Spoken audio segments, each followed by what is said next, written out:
The evening at La Fontaine had the kind of atmosphere that could make you forget the world outside. It was a warm Friday night in Raleigh, North Carolina, and the upscale restaurant buzzed with soft chatter, the clinking of silverware, and the faint strains of jazz drifting from a corner piano. Couples leaned in close over candlelit tables, business professionals unwound from a long week, and wait staff moved with quiet efficiency, ensuring every guest felt attended to. Among them was Deborah, a 25-year-old waitress with a quiet but steady presence. She navigated the room with the grace of someone who had done this 100 times before, because she had. She balanced plates and water glasses, offering polite smiles, careful not to let exhaustion show. To the patrons, she was just another uniformed face in the service industry. But to those who truly saw her, there was something more, something in her eyes, in the careful way she carried herself. What they didn't know was that Deborah had a secret. Not a scandalous one, not something whispered behind closed doors, but something even more powerful. She had music inside her.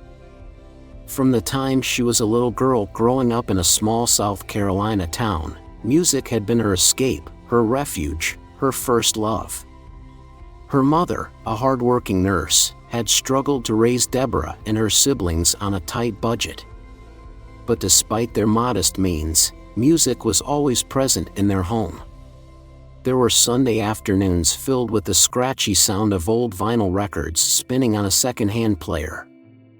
There was an old, slightly out-of-tune upright piano gifted by a kind neighbor, a piano that Deborah spent hours teaching herself to play. She had no formal lessons, no expensive instruction. Instead, she listened. She mimicked the melodies on the radio, then moved on to classical pieces she found in second-hand music books. She played at church, at school recitals, at local community events where people clapped and said things like, "That girl has something special." But talent alone wasn't enough. Life had a way of reminding you that dreams didn't pay the rent. Scholarships didn't come through. Family responsibilities took precedence. So at 18, Deborah packed away her dream of becoming a professional musician and chose the practical path, working to survive. When she moved to Raleigh a few years ago, La Fontaine wasn't just a job. It was a necessity, yes, but it was also a place with something special, a grand piano tucked away in the corner of the dining room. She rarely had time to play it, but just knowing it was there brought her comfort. Music hadn't left her. It was simply waiting. That Friday night, the usual rhythm of the restaurant was interrupted when the heavy wooden door swung open, letting in a burst of cool air from outside.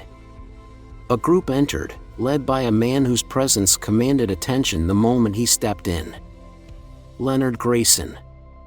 Anyone familiar with Raleigh's business world would recognize him instantly. A millionaire many times over, Leonard was known not just for his sharp investments but also for his sharp tongue. He thrived on power, on spectacle, on being the center of attention. His suits were tailored, his watch gleamed under the soft restaurant lights, and his air of entitlement was as unmistakable as his wealth. Behind him, his entourage followed, equally polished, equally self-assured. They moved as if they owned the place, though none of them had ever lifted a tray or refilled a water glass a day in their lives. The staff exchanged knowing glances. Leonard was not an easy guest. He was the kind of man who enjoyed pushing people just to see how they'd react. Deborah, however, had no choice but to serve his table.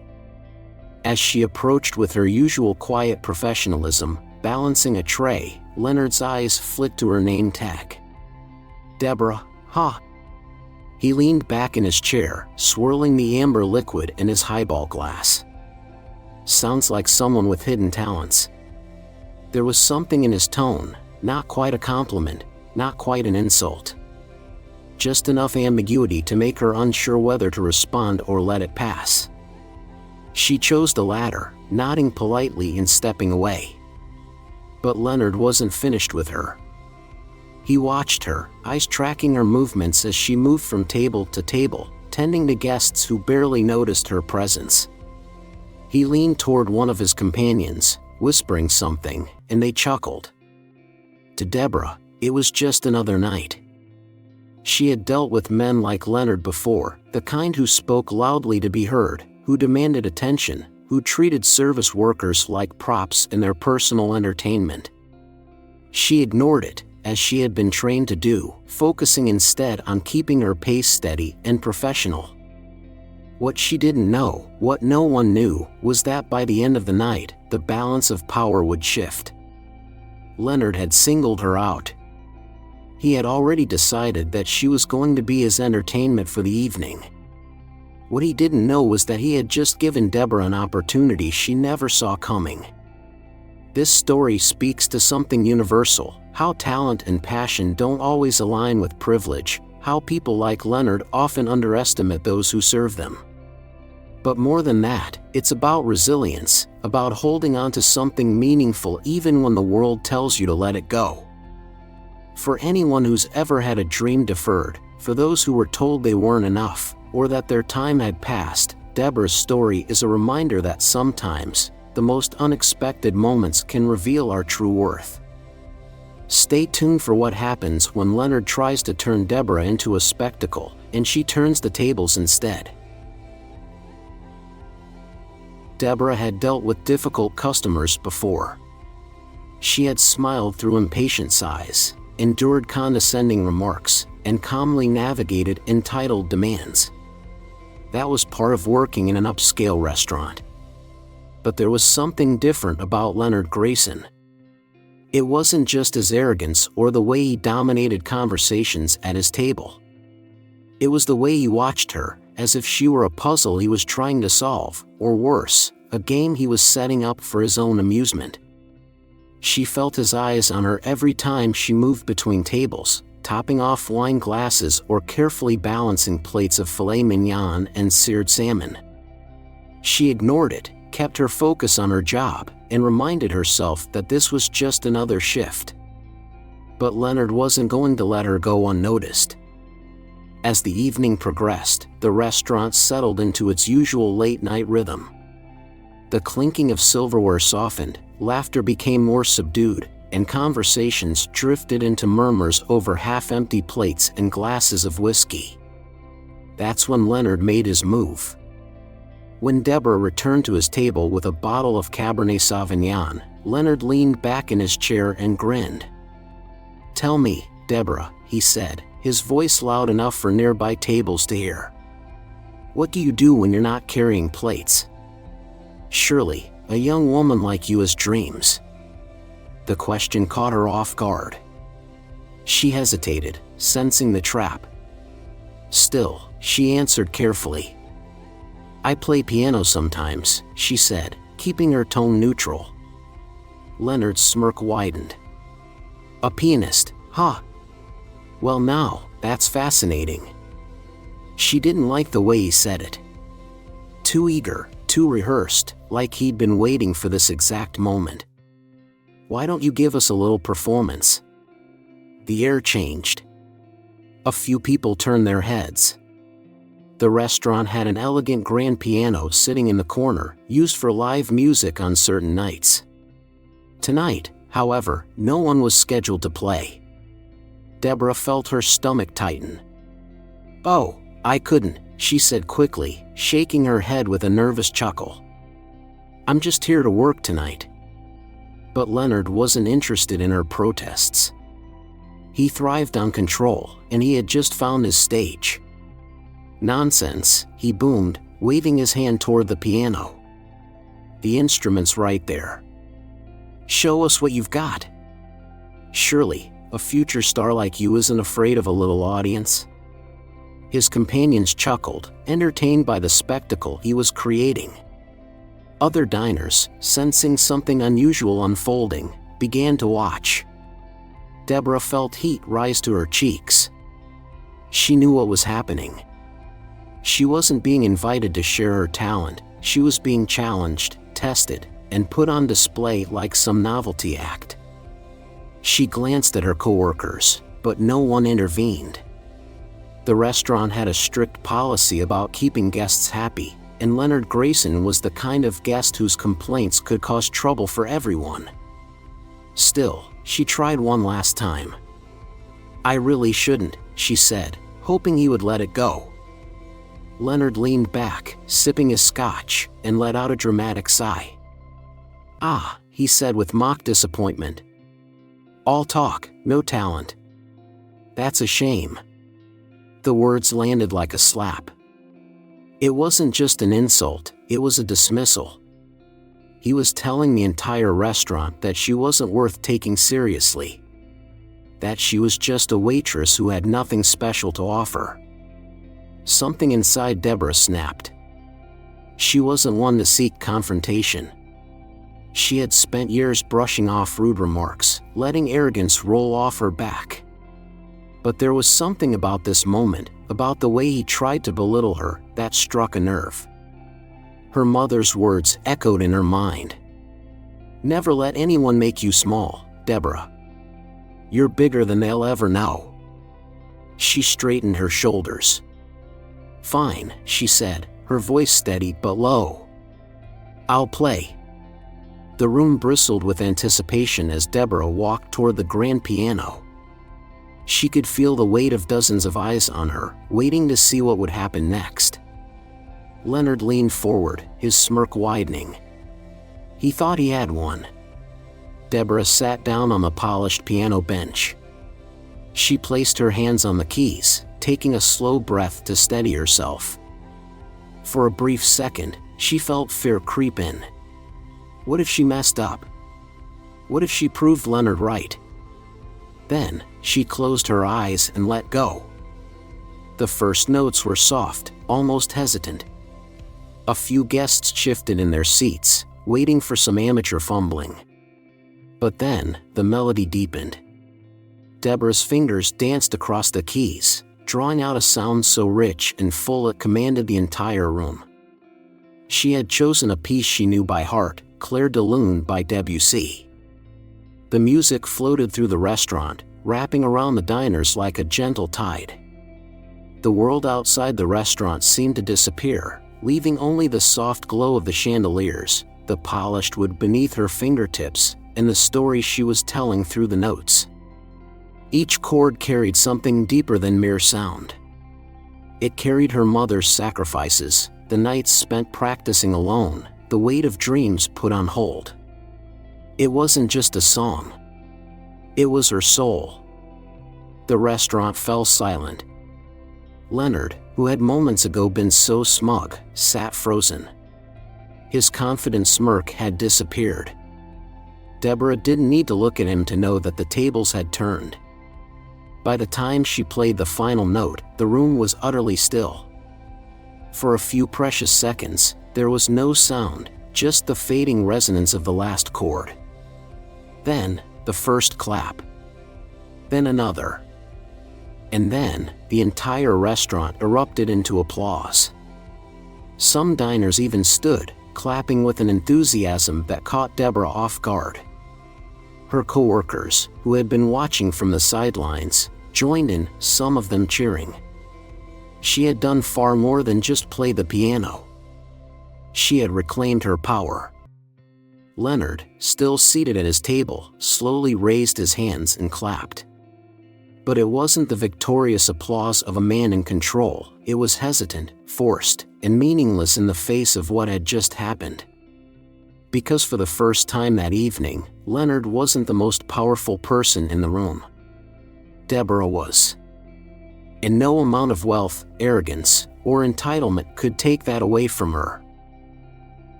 For a brief moment after Deborah's fingers left the piano keys, there was nothing but silence. Not the awkward, expectant kind, but a profound stillness, the kind that settles over a room when something truly remarkable has just taken place. The final note of Clair de Lune still lingered in the air, like the last whisper of a dream before waking. Then, the first clap. It came from a diner near the bar, a soft but deliberate sound, like the breaking of a spell. Another followed, then another, until the entire restaurant erupted into applause. The once muted hum of conversation was replaced by an unmistakable wave of admiration. Deborah sat frozen, her hands still hovering over the piano keys, as if she, too, was trying to grasp what had just happened. This wasn't just polite clapping, the kind that comes from people who feel obligated to acknowledge a decent performance. This was genuine. This was real. Some guests stood, others leaned forward in their chairs, their expressions filled with something deeper than surprise, respect, maybe even awe. And yet, amid all the applause, Deborah's eyes instinctively flicked to Leonard Grayson. For the first time since entering La Fontaine, Leonard wasn't the center of attention. He wasn't leading the conversation, making the jokes, or controlling the room. He sat at his table, his expression unreadable, his usual smug grin nowhere to be found. His entourage, who had laughed so freely at his jokes earlier, now looked uncertain, even uncomfortable. The balance of power had shifted, and they knew it. Leonard finally moved, lifting his hands and offering a slow, almost mechanical clap. But unlike the genuine enthusiasm of the rest of the room, his applause felt hollow, like a man trying to save face after realizing he had backed the wrong bet. Deborah stood slowly, her legs trembling, not from fear, but from the weight of the moment. She had walked to the piano as a waitress being mocked, but now, she felt like something else entirely. Not just a server. Not just a dreamer. An artist. And for the first time in years, she believed it. As the applause finally began to settle, Leonard cleared his throat, clearly aware that all eyes were still on him. "Well," he said, forcing a light chuckle. "That was unexpected." A weak attempt to regain control, but no one was buying it. "I suppose talent really does come from the most surprising places." His words landed with a dull thud. What was meant to sound like a compliment instead felt condescending, as though Deborah's ability to play the piano was some kind of rare anomaly, an unexpected stroke of luck rather than the result of years of discipline and passion. But Deborah was no longer seeking his approval. She met his gaze directly, her expression calm and unwavering. "Thank you," she said, her voice steady. There was no sarcasm, no bitterness, just finality. She wasn't about to let Leonard pull her back into the smallness he had tried to impose. Her performance had already spoken louder than any rebuttal could. Leonard shifted in his seat, clearly uncomfortable under the weight of the room's collective judgment. For the first time in a long time, he wasn't the most powerful man in the room. As Deborah made her way back to her station, she was met with small, quiet moments of acknowledgement. A woman near the entrance, perhaps in her 60s, reached out and gently touched Deborah's arm as she passed. "That was breathtaking, dear," she said softly. "Don't let anyone tell you you're anything less than extraordinary." A well-dressed man, likely a businessman in town for the weekend, offered a nod of approval. "You've got something special," he said. "Don't let it go to waste." Even some of Leonard's companions, those who had been quick to laugh at Deborah before, seemed to recognize the gravity of what had just happened. One younger man, maybe in his 30s, gave her a small, almost sheepish smile. "You were amazing," he said, genuine in a way his companions weren't.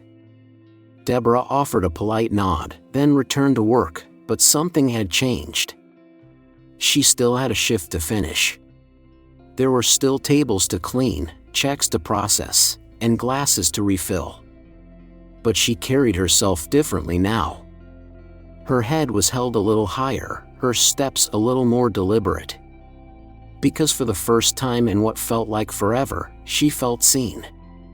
Not as a waitress. Not as someone struggling to make ends meet. But as someone who mattered. As the night wore on, Leonard and his group finished their meals. But unlike their grand, boastful entrance, their departure was quiet. No loud conversations. No arrogant remarks. No demands for special treatment. Just a quick, subdued exit. When Deborah finally approached their table to deliver the check, Leonard didn't meet her eyes. He scribbled his signature on the receipt and slid it across the table without a word. His companions exchanged glances, as if unsure of how to react, before standing to leave. But the younger man, the one who had spoken to Deborah, hesitated. "I hope you keep playing," he said quietly. She simply smiled. "I will." And she meant it. That night, when Deborah finally left the restaurant and stepped into the cool night air, she felt something she hadn't felt in a long time. Certainty. She wasn't just a waitress. She wasn't just a girl with a dream. She was a musician. And nothing, not the doubts, not the financial struggles, not the Leonard Graysons of the world, could take that away from her. Because true talent doesn't need validation from people like Leonard. It speaks for itself. And tonight, it had spoken louder than ever. The applause had faded, but the impact of Deborah's performance lingered in the air like the last resonating notes of a song. The grand piano, once a mere backdrop in the restaurant, now felt like something more, a witness to a shift, a silent testament to a moment that changed everything. Leonard Grayson, the wealthy entrepreneur who had tried to mock her, had left quietly, his usual bravado stripped away. His entourage, once so eager to laugh at his jokes, had grown uneasy, their stolen glances at Deborah filled with something between admiration and discomfort. They had come expecting an evening of fine dining and entertainment at someone else's expense. Instead, they had witnessed something far more profound, a young woman proving, with nothing but raw talent and determination, that no amount of money or arrogance could define someone's worth. But for Deborah, the night was far from over. She still had tables to clear, checks to process, and glasses to refill. And yet, everything felt different. As she moved through the restaurant, something remarkable began to happen. Guests stopped her, not to place an order, not to ask for the check, but to thank her. An older woman, elegant in a navy dress and pearls, reached out as Deborah passed by. "My husband and I have been coming here for years," she said, her voice warm. "But tonight was special. That was the most beautiful performance I've ever heard. You have a gift, young lady. Don't ever let anyone take that from you." A man in a tweed jacket, likely in his 70s, nodded in agreement. "I played piano once," he said. "Not like that, though. That was something else. That was real." Another guest, a middle-aged woman with silver-streaked hair, leaned in. "Keep going," she said, her voice full of encouragement. "You've got something rare, and the world needs to hear it." Each word sank into Deborah's heart, wrapping around the parts of her that had once been filled with doubt. For years, she had told herself that playing the piano was just a dream, something impractical, something that wouldn't pay the bills. She had convinced herself that her time had passed, that reality had set in and there was no turning back. But these people, strangers who had no reason to say anything at all, were telling her something different.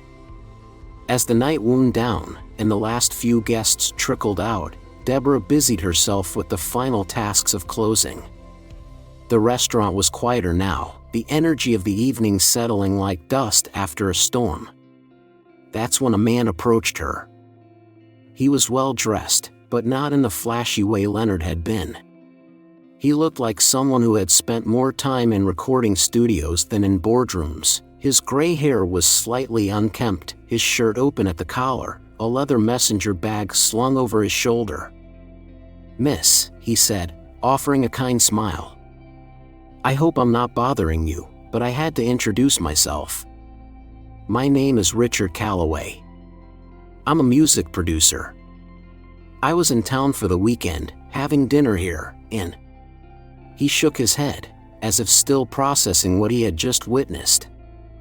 I have to tell you, that was one of the most moving performances I've heard in years. Deborah blinked, unsure of what to say. Thank you, she finally managed. I mean it, Richard continued. I've worked with a lot of musicians, some great, some just chasing a paycheck, but what I heard tonight? That was pure. That was someone playing from the soul. And that's rare. She felt her heart race. I'm not here to promise you fame or fortune, he added, sensing her hesitation. But I do know when I hear something special. I run a small studio in Nashville. If you're interested, I'd love to have you record a demo. No gimmicks, no contracts, just a chance for you to put something down on tape. Something real. Deborah stared at him, trying to process the offer. For years, she had accepted that her dream was just that, a dream. Something she had once held close but had since locked away, replaced by practicalities like rent and bills. And now, in the span of a single evening, the door she thought was closed had cracked open again. Richard handed her a simple business card with his name, number, and the address of his studio. No pressure, he said. But if you ever want to take that next step, call me. He gave her one last nod before heading toward the door, leaving Deborah standing there, her entire world suddenly different. She looked down at the card in her hand, running her fingers over the embossed letters. For the first time in years, she let herself imagine what could be. As she locked up the restaurant and stepped out into the crisp night air, Deborah inhaled deeply. The city hummed around her, cars passing, neon signs flickering, the distant sound of laughter from a nearby bar. But inside her, everything felt still. For the first time in a long time, she wasn't thinking about just making it through the week. She wasn't worrying about how she'd scrape together rent or whether she'd be stuck waiting tables forever. Instead, she thought about the feeling she had at that piano. The way the music had flowed through her, the way it had commanded the room, the way it had silenced even the likes of Leonard Grayson. She had something real, something undeniable. And now, she had a choice. She could tuck that business card into a drawer and go back to life as usual. Or she could take a step forward. Not toward fame. Not toward fortune. But toward something honest. Toward the music. Toward herself. As she walked home, she felt lighter than she had in years. Because no matter what happened next, one thing was certain. She wasn't just a waitress. She wasn't just a girl with a forgotten dream. She was a musician. And for the first time, she was ready to act like it. Deborah walked home that night with a sense of clarity she hadn't felt in years. The city was quieter now, the late-night traffic humming in the distance, streetlights casting a soft glow over the sidewalk. The business card from Richard Calloway, the Nashville music producer, was tucked securely in her pocket, small, but weighty in its significance. It wasn't about fame. It wasn't about making millions or playing in sold-out concert halls. It was about a door that had cracked open, a door she thought had been locked shut long ago. For years, she had told herself that playing the piano was just a childhood dream, something impractical in a world where rent had to be paid, where responsibility came first. But tonight had reminded her of something important. Dreams don't die. We just bury them. And sometimes, all it takes is a single moment to unearth them again. Leonard Grayson had walked into La Fontaine that night with power, or so he thought. He was the kind of man who believed that wealth and status gave him control over others. He was used to being the loudest voice in the room, the one setting the rules, the one who decided who mattered and who didn't. But true power doesn't come from money or arrogance. It comes from authenticity. Leonard had tried to humiliate Deborah, but in the end, it was he who had been humbled. He had left the restaurant that night not as the self-assured businessman he had been when he walked in, but as a man forced to reckon with the fact that his presence no longer dictated the energy of the room. Deborah hadn't needed to argue with him, hadn't needed to trade insults. She had simply let her talent speak for itself. And in doing so, she had turned the tables without ever having to raise her voice. It was a lesson that so many people, especially those who have been overlooked, underestimated, or dismissed, could take to heart. Real power doesn't need to shout. It simply exists. When Deborah woke up the next morning, the events of the night before still felt surreal. The applause, the recognition, the offer from Richard, it all played in her mind like a song she wasn't ready to let go of. She sat at the small, slightly worn upright piano in her apartment, running her fingers over the keys. It wasn't as grand or elegant as the one at La Fontaine, but it didn't matter. Music didn't need luxury. It just needed honesty. She played a few soft notes, letting the sound settle around her, filling the quiet space. She thought about the people who had stopped her last night, the elderly couple who had been moved by her music, the businessman who told her she had something special, the young man from Leonard's group who had seen something real in her performance. It wasn't about proving anything to Leonard. It was about reminding herself of who she was. In life, there will always be people like Leonard Grayson. People who believe that success is measured in dollar signs. People who think that your worth is defined by the job you do, the clothes you wear, the circles you move in. People who mistake arrogance for confidence, who assume they can look at someone and immediately decide who they are. But the truth is, they don't get to decide that. Deborah had spent years feeling like she had missed her chance, like she was too late, like life had pushed her dream out of reach. But what she had learned, what she hoped others would learn, too, was that it's never too late to reclaim what belongs to you. Your passion. Your voice. Your purpose. Later that morning, as the sun streamed through the window, Deborah pulled Richard Calloway's card from her pocket. She ran her fingers over the embossed letters, reading his name again, letting the weight of the opportunity sink in. She could have easily told herself no. She could have convinced herself that it was just a nice gesture, that people say things in the heat of the moment, that nothing would really come of it. She could have taken the safe path, kept waiting tables, kept telling herself that music was just a hobby, not a life. But something had changed. She picked up her phone, took a breath, and dialed the number. The call rang twice before a familiar voice answered. "Hello?" She smiled, feeling something inside her shift. "Hi, Mr. Calloway. This is Deborah. I'd like to talk about that demo." Deborah's story is one that so many people can relate to. Maybe you had a dream once, a dream you set aside because life got in the way. Maybe you let other people define your worth, letting their voices drown out your own. Maybe you believed, for too long, that your time had passed. But if Deborah's story teaches us anything, it's this. It is never too late to reclaim your dreams. The people who try to belittle you only hold power if you let them. Your talent, your passion, your purpose, it still matters. For those who have ever felt that they were too old, too late, too far from where they once were, know this. You are not forgotten. You are not invisible. And most importantly, you are not done yet. Leonard Grayson will fade from memory. His arrogance, his fleeting moment of power, it won't last. But Deborah's music? That will live on. And perhaps, just perhaps, there's still music left in you too. So the question isn't whether you can go after your dream.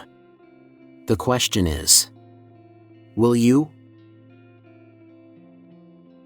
Life has a way of making us believe that certain doors are closed for good, that opportunities have passed, that our dreams are no longer within reach. But Deborah's story reminds us that it's never too late to reclaim what truly belongs to us.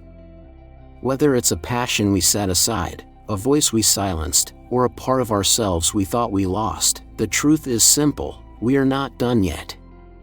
People like Leonard Grayson exist everywhere, those who try to define our worth, dismiss our potential, or make us feel small.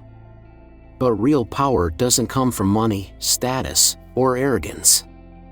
It comes from authenticity, from knowing who you are and refusing to let anyone take that away from you. No matter your age, your past, or your circumstances, you still have something valuable to offer. Maybe it's a talent you never pursued, a story you haven't told, or wisdom you have yet to share. So ask yourself, what dream have I been holding back? What part of me is waiting to be rediscovered? Because the world still needs your music, whatever form it takes. And it's never too late to let it be heard.